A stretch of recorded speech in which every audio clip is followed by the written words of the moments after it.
Yep, it's one of those days. Howdy, howdy, howdy, y'all. Teresa here, and the critters. I woke up this morning with all 5 animals on my bed. Yeah. Yep, both cats, all 3 dogs, all just up there being happy. There was a whole lot of love on a full-size bed.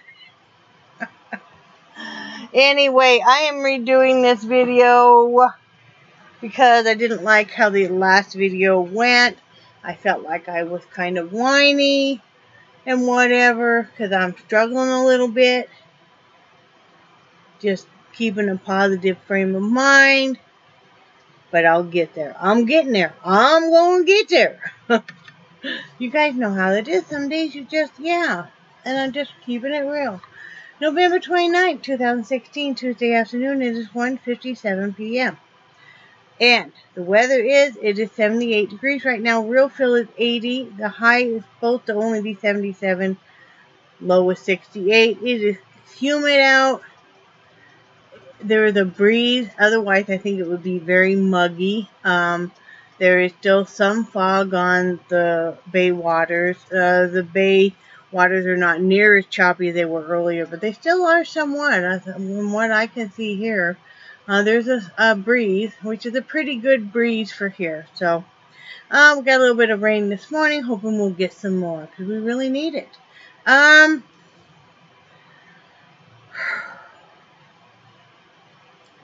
First thing first, let me get this off my chest, and then we'll do my normal spill.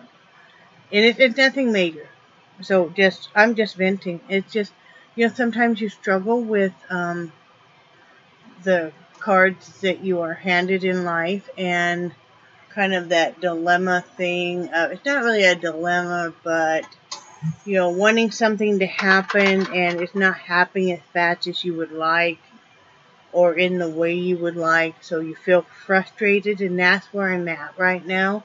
That's where Brad's at too, with being tired of living in the RV, but with the shortage of places to rent in this area. Like I said, with Hurricane Hermine, when it came through, really did a lot of damage to a lot of homes, and that included a lot of rentals. That therefore made a shortage of rentals. So they are basically kind of really getting to, charge more, which is not that much of a problem. That's not that bad, but, being a lot stricter about the pet policies and stuff, and not allowing dogs and stuff. So we just have to wait. And I know, and I tell everybody this is when it's meant to happen, it'll happen. But until then, you feel very frustrated, because I'm fighting more and more being in this RV so much, with Brad working so much, and he takes the vehicle, because I really don't want to have to go get him at 11:30 at night, because, number one, if I leave my dogs, they'll bark and they'll wake up my neighbors, and I don't want that to happen. Also, I have a lot of trouble driving at night. I have a lot of trouble with night vision, so I just don't want to have to, he doesn't want me to do that either. But, I mean, that's totally our problem. It's just feeling very closed in. Feeling very, just very closed in and stuff. And, wanting to be outside, but not being able to be outside as much, because it is very hard for me to do all 3 dogs. By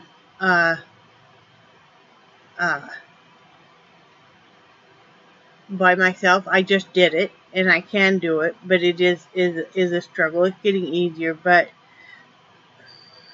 when they act up, then getting all 3 of them to calm down and stuff, because I'm not gonna let them just bark like crazy with the neighbors and stuff. It's not fair to the neighbors and stuff. The dogs are just doing their job, but it makes me not go outside as much as I would like.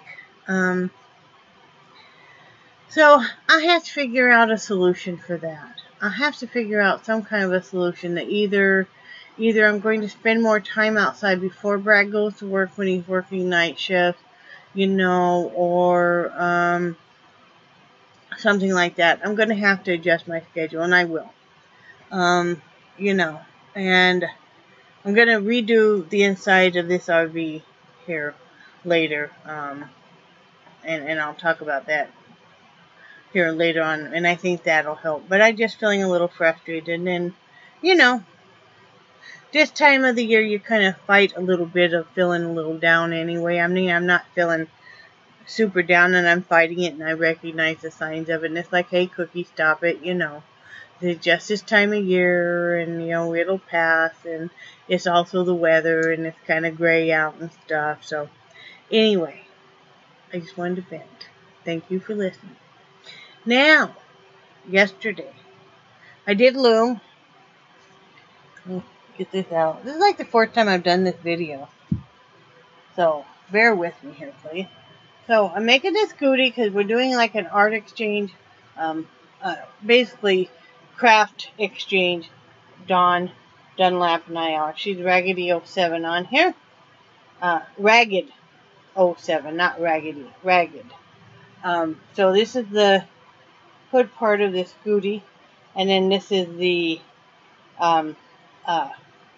scarf part. This is not near long enough, because when I took the measurement, she meant from here on down as far as she wanted it, not all the way around. And so she and I were talking this late this morning on Messenger. We had a wonderful chit chat, and so we were talking about what we're making each other, and I asked her, do you mean, you know, around the neck? She's like, no, I meant just from hanging down part. So what I'm going to do is take the fringes off of this, and then add 2 on either side so it's longer, and then put the fringes back on. So it'll be all good.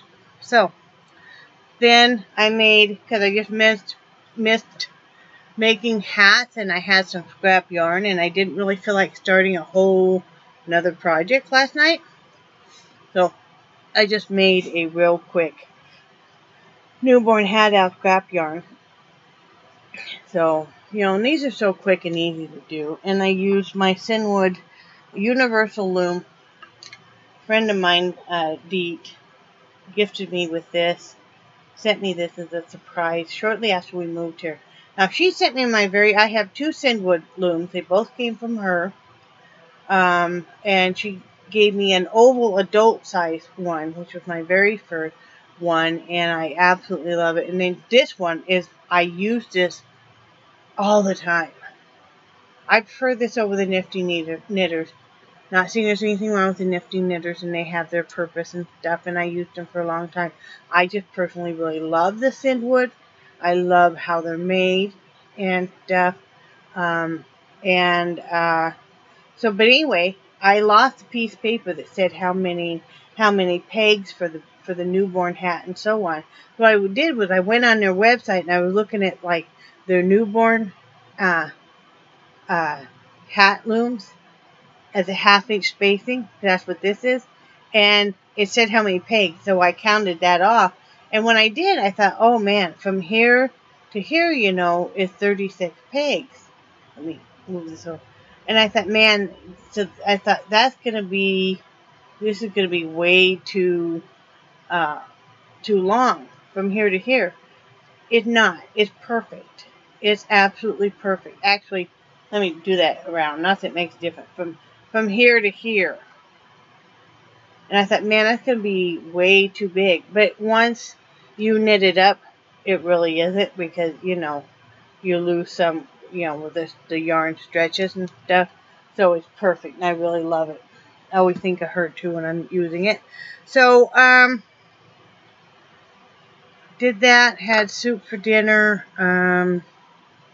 had a rough night as far as sleeping, and that'll go into how I want to redo this RV. I did do my makeup this morning with the new makeup, and I do like the, this is closer matching to my natural skin tone, and I do really like the bronzer and stuff because it's more subtle, And also the highlighter is subtle too. So I'm very happy with that. I wanted more of a softer look. And like I said, I use all loose powder, all mineral, because I like to let my skin be able to breathe and stuff. And I tell you what, just for me personally, once I went to mineral makeup loose powder, my acne, and I struggled with it for years and years and years, way up until I was about 45, and then I switched over to this kind of makeup, and it cleared up, you know. So anyway, I got a clean house here. I just took the dogs out, took all 3 of them all out at once, and had them do their business, sat outside a little bit with them because we all felt so closed in. And I brushed out Nixie with a nice undercoat brush outside. She really enjoyed that. So did I. Right, Noodle? I know you're such a pretty girl. And Charlie's laying right here with his... I don't know if you... There he is. That's his stomach right here. He's behind me. His head is. Yeah, I know. And Missy is over on the passenger seat. What else? We're gonna have pork steak. Some fix it somehow. I'm not sure how we're gonna cook it yet for dinner. I'm probably not gonna paint today because I want to redo the inside of this. What I want to do is, I'm feeling very claustrophobic. And like I said, I talked about part of that got to do with Brad's gone a lot. And, you know, I have yarn and stuff here. And part of it fell and I have to redo it. Because, see, I showed you guys in another video. But, see, part of it fell. That top bend there fell. And so I have to redo it. And I want to clean that up and make it look better. What we're going to do is, Brad's going to have me sleep back on the bed. He's going to sleep out here on the pull-out. It's like a futon, basically. And what we're going to do is, when he does get paid, we're going to probably get another futon mattress to lay on top of this one. It'll be more comfortable for him. And then we're just going to have me go in back when he goes to bed. Because he says he sleeps just fine out here. And I'm just not getting any sleep at all. And also, it's cooler back there. And I like it cooler and he doesn't. So, what we're going to do is just try to tidy stuff up some more. And, you know, you keep trying to almost like create more space and think that there's something you're missing. There's some huge pocket of storage someplace you've never discovered that you're going to all of a sudden discover, or some, you know, fantastic way that you could put something that would make it better for in here. So, you know, because I think we're going to probably be here for a while until we do find the right place.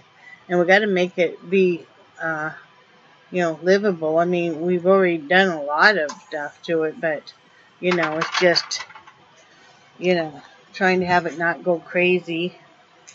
And, you know, have me not go crazy. Our neighbor even said yesterday, we were talking to him outside, and I said, well, Brad was going to take me for a drive because I'm going a little stir crazy. And he goes, yeah. He said, you are there alone a lot by yourself. You know. And that made me feel better that somebody even was like, yeah, you know, I can see where that would be very hard because you do spend a lot of time alone in there with the animals and stuff, you know. And it's like, yeah, you know, it gets hard and stuff, but you just got to make the best of it. So, RV park isn't near as full as it was. That's good. And, we'll be alright. We've been through tougher spots. You know, it'll be an adventure. I'll tell you that. It will be an adventure. I don't know how these people do it that live in these RVs for 4 or 5 years. I tell you what, if we thought we really, really had to stay in here for a lot longer, we probably would maybe get a trailer instead, you know, a travel trailer. They do offer a bit more room, and especially if they have slide outs. But this had no slide outs or anything. So, well, we're just making the best of it. You know, it's still worth it because we still have our puppies and stuff. So, you know, there was just no other way around it. It is what it is. You know, you never can tell what life will hand you. Don't forget, if you're interested in sending a Christmas card from Max and Row, that my address is below, and put on it attention Max or care of Max, and I won't open it or anything. And then on December 14th, I will put all of them in a manila envelope and mail them off. And, you know, I made a posting about that yesterday on my Facebook and stuff. So, you know, it would be a lovely surprise for them, because I can't imagine. I know they've lost one son who was in the military, and you know, and he was on duty, and you know, and he is no longer with them. And then to have their other son, you know, have another son become suffer a severe head injury from a skateboarding accident, and I don't know if he was wearing a helmet or not. I can't remember, and I'm not going to ask for details.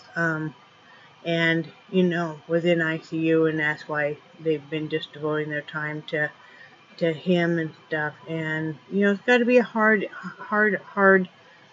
time, and there's so many other people that are going through such hard times right now that, you know, we all just need to kind of come together. And that was my topic for today, is this season for me is of giving and love. And, you know, I try to be a very giving person all the time, you know. And like I said, with my loom knitting and stuff, I give away far more than I ever sell. And, you know, I love making people feel good and letting them know that somebody's thinking about them. But I think we should do this year round. You know, we should be helping each other, stopping to even say hi, you know, stopping to say hi, whether it's a phone call or a text or a message or in person, you know, or a letter or a card sent. I mean, you know, just to let somebody know that you care and that you are thinking of them and stuff. I mean, it only takes a minute. I learned a long time ago that from a teacher of mine in grade school that it took the same amount of energy to smile as it does to frown. So, you know, it takes less energy to be nice to somebody than it does to do something mean. So, it's not about the gifts, and it's not about the impossible huge list that our children or we have with the impossibly high dollar figures, the bling and the bliss. And I love me some Christmas too, don't get me wrong. Like this Saturday, we're hoping to go to the festival here in PANACEA that they're having for Christmas. But it's about mankind and being loving to each other. So, anyway, I'm going to get off here so I can upload this, and I got to get my housework done. So, I love you guys, and I do cherish your friendship so much, and I'll be fine. I feel better just talking to you guys. I'll put some music on while I'm cleaning house, and we'll all be good. And I think you guys are awesome, and I will talk to you tomorrow. Bye.